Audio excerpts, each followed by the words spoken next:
Well, hello! So, you've rented your first Tesla on Turo, or maybe your fifth, or it's your first time driving one.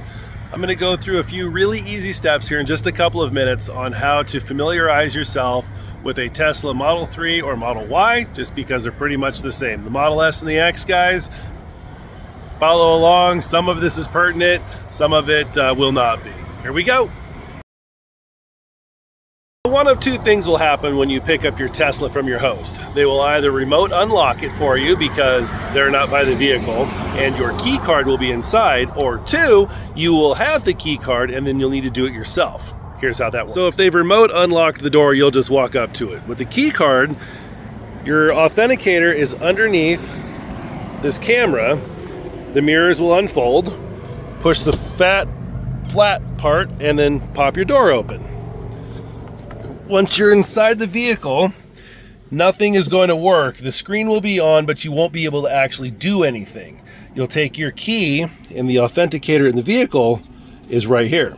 Push your foot on the brake, leave your key card on the authenticator, and now the vehicle comes to life. The seats will adjust to the last person, the steering wheel to the last person, and this is where you can get in here and adjust it to your comfort levels. Are very simple. Everything with the vehicle starts off with the little vehicle icon right here, and this will open up to where you can actually fold your mirrors. You can turn child locks on and off, your window locks.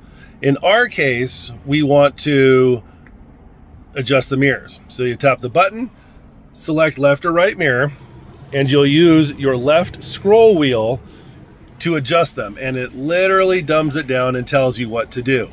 Same thing with your steering wheel. Up, down, left, right, in and out. Everything will be done via this steering wheel. And then when you're done with each of the things, you can either click the X or you can just tap right out of it. Where we live, it's 105 today. You probably can't see it from the video very well, but there is a little number right there that says 63 or low. That is your air conditioning. If you tap this, it will bring up the entire climate control screen, and everything in a Tesla, you can actually drive and move around the flow of air. So that is quite comfortable. Some people like it blowing in their face, some people like it blowing on their chest. All you have to do is move your fingers and it will show you in real time which way that airflow is coming. Tap up here to activate the rear air conditioning for the back passengers, or if it's winter, you can turn on and off all the heated seats in the vehicle, which is also a very nice feature to control from here. The rest of the screen you can do at will. All it does is change your display, how dark, if you want it in constant dark mode, if you want blue light filtering on your lights, whether or not you want to keep your lights on auto. This is to everybody's personal choices. The biggest one that you're going to come to is charging. How do I charge the vehicle? Charging the vehicle is extremely simple. The door to charge it is on the driver's side rear of one of the marker lights, and it couldn't be any simpler. There's no app, there's nothing needed. You plug into a Tesla supercharger, or if your host is giving you the included home charger, you can do that as well. My vehicles have those. You plug it into your 120 volt AC socket at home, plug it into the car. It acts as a trickle charger, but you can pick up, 10 to 15% state of charge overnight. Let me show you how this looks. So you'll walk up to the car, touch that. If you, on the charging wand, you can push the button and the hatch will open, and it's just a single small port. You'll plug your charger into there. This light icon indicates white right now. It is ready to receive information. It will flash blue when it's communicating and will go solid green when the vehicle is charged. Whether or not your host charges for supercharging, it will show right here where you were. It's time and date stamped and your actual cost. Plus, in the app that the host has, it has a log of how much money and where you spent supercharging. So if they do request reimbursement like I do, we will actually be able to screenshot and show everything down to the 10,000th of a kilowatt that was used to recharge the vehicle. And here's that moment we've all been waiting for. Let's go drive our Tesla Model 3 or Model Y, S or X, whichever one you have. It couldn't be any simpler. Here's how you do it. Foot on the brake, put your key card on the authenticator, pull this down into drive. You will see that the animation has changed, and right up in the top corner, you're in drive. To put the vehicle back into park, you can press this button and you can see that the animation changes. It gives you the ability to open and close the front or trunk. Excuse me, just open. You have to manually close those. We'll go over that. And then reverse, again, foot on the brake pedal because we're changing gears, and one up, and that will open up all 3 backup cameras. Extremely important for the supercharging, which we're gonna go check out right now. Getting to a supercharger couldn't be any easier. Just tap the navigation, it'll bring it up, it tells you how much it costs, the busy times, it'll give you fun things to do in the area. All you have to do is hit the go button right there. It will automatically start to precondition the battery if it needs to, which means it's warming the battery up, and it will give you turn-by-turn directions on where you are. And there we go. All right, you have arrived at your supercharger. So here is what we do.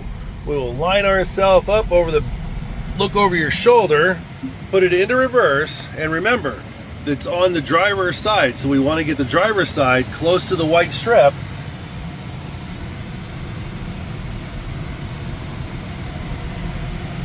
And then when you back up, you want to really try to get close to that supercharger because the cord is extremely short. So as soon as your bumper starts to make contact with the white line right here, you know you're good. Some of the superchargers still have little rubber bumper or concrete, bumper pads right there. Get close. You're not going to scrape the back of the car. You don't want to, drive over it, but get close. And you can always hop out and hop back in if you need to. That's alrighty. Extremely simple. There's nothing to do. You'll just undo it from the cradle.